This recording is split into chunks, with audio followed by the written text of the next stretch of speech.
एक समय की बात है। हरियाणा के एक छोटे से गांव में रामलाल नाम का एक किसान रहता था। रामलाल अपने आलस्य के लिए पूरे गांव में मशहूर था। वह दिन भर छांव में बैठकर आराम करता और अपने खेतों की देखभाल नहीं करता था। उसके खेतों में फसलें सूख रही थीं और परिवार की आर्थिक स्थिति दिन ब दिन बिगड़ती जा रही थी। रामलाल की पत्नी सीता एक मेहनती और समझदार महिला थी। वह घर के कामकाज के साथ साथ खेतों में भी हाथ बटाती थी। वह रामलाल को कई बार समझाने की कोशिश करती कि मेहनत के बिना सफलता नहीं मिलती, लेकिन रामलाल अपनी आदतों को बदलने के लिए तैयार नहीं था। एक दिन गांव में एक नई बहू गीता की शादी हुई। गीता एक मेहनती और उत्साही युवती थी।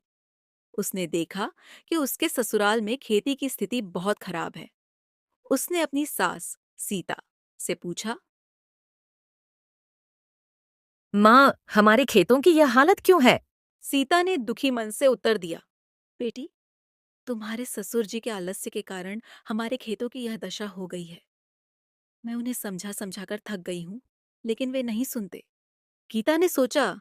अगर मैं अपने ससुर जी को सीधे कुछ कहूंगी तो वे नाराज हो सकते हैं। मुझे कुछ ऐसा करना होगा जिससे वे स्वयं प्रेरित हों। अगले दिन गीता सुबह सुबह उठी और खेतों में काम करने लगी। वह दिन भर मेहनत करती, फसलों की देखभाल करती और शाम को थकी हारी घर लौटती।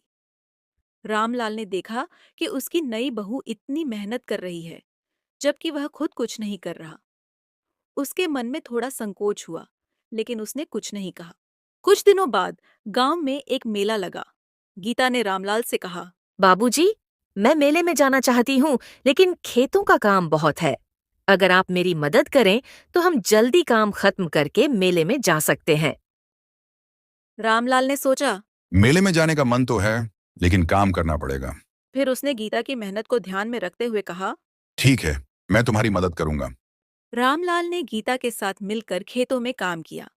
उसने महसूस किया कि मेहनत करने से न केवल फसलें अच्छी होती हैं, बल्कि मन को भी संतोष मिलता है। धीरे धीरे रामलाल की आलस्य की आदत छूट गई और वह नियमित रूप से खेतों में काम करने लगा। गांव वालों ने देखा कि रामलाल में यह परिवर्तन गीता की वजह से आया है। वे गीता की प्रशंसा करने लगे और उसे मेहनती बहू कहकर पुकारने लगे।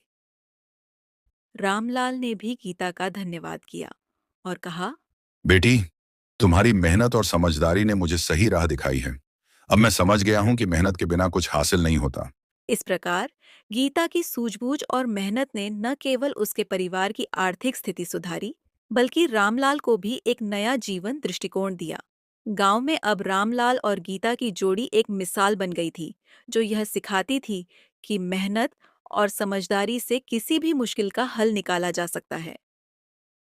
इस कहानी से हमें यह सीख मिलती है कि कभी-कभी सीधे समझाने से बेहतर है कि अपने कर्मों से उदाहरण प्रस्तुत करें। गीता ने अपने ससुर को बिना कुछ कहे अपनी मेहनत से प्रेरित किया, जिससे परिवार की खुशहाली वापस आई।